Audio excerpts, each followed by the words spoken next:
experti.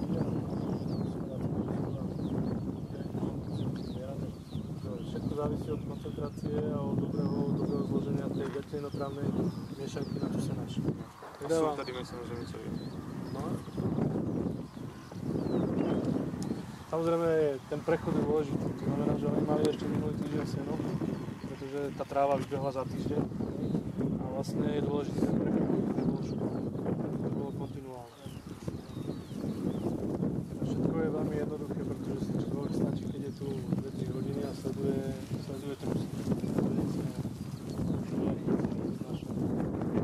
tieto mladé boli ešte pred 3 týždňami v hale.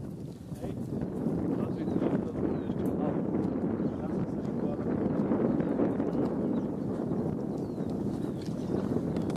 Vlastne už teraz vidíte, vy ste prvý.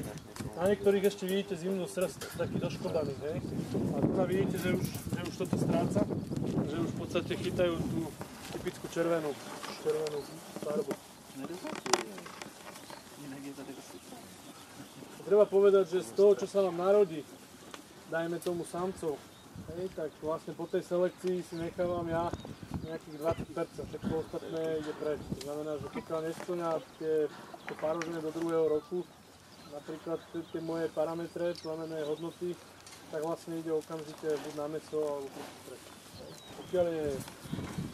Pokiaľ samozrejme sú klienti, ktorí chcú multivýsadové jelene, ktorí chcú európske jelene, tak s tým samozrejme nechávam tie zvieratá na predaj.